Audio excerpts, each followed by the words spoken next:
What if I told you the struggle you face every day, anger, guilt, hidden thoughts, is not just about your choices, but about something you were born into? Imagine entering the world already affected by a condition you never chose. That idea feels uncomfortable, even unfair. But what if this is exactly what explains why even good people fail, why we repeat the same mistakes, and why the world seems broken at its core?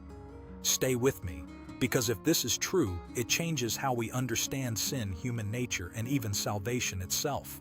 In the next few moments, you will discover how one decision at the beginning of humanity still shapes your life today. This concept has been debated for centuries, yet most people misunderstand it completely. Many think sin is only about bad actions, but the Bible points to something much deeper. And more importantly, you will see why this is not just a theological idea, but a reality that affects your thoughts, your struggles, and your daily life in ways you may have never realized before. The real question is, what did the first human disobedience actually do to all of us? Did it simply set an example, or did it change human nature itself? In this video, I will explain it clearly using scripture and simple logic so you can truly understand it. Original sin refers to the fallen condition that humanity inherits from its first parents. It is not just about committing wrong actions, but about a deeper inclination within us that leads us towards sin. The Bible explains this clearly in Romans 5:12, where it says that sin entered the world through one man and spread to all people.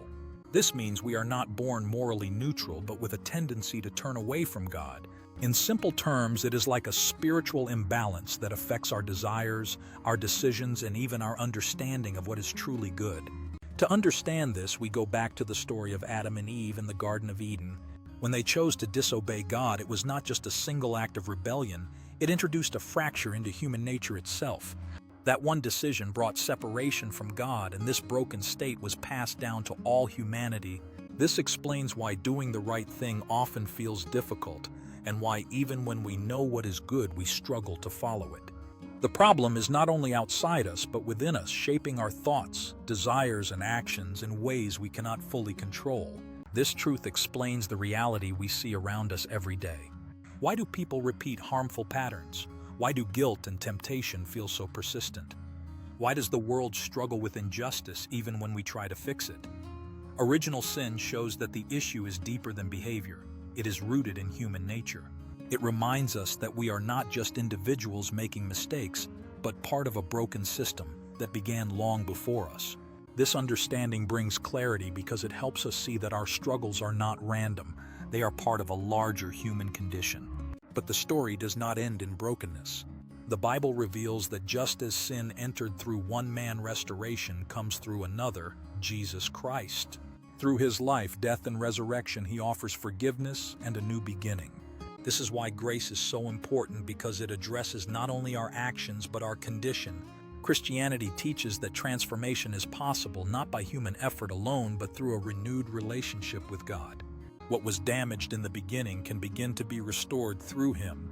So original sin is not just a doctrine, it is the key to understanding why we are the way we are and why we need something greater than ourselves to change. It explains our brokenness, but it also points us toward hope. If this made you think differently, tell me in the comments what part stood out to you the most. Share this with someone who struggles with these questions, and subscribe to Christianity Talks for more clear and powerful biblical insights. Your journey matters, and understanding truth is the first step toward transformation.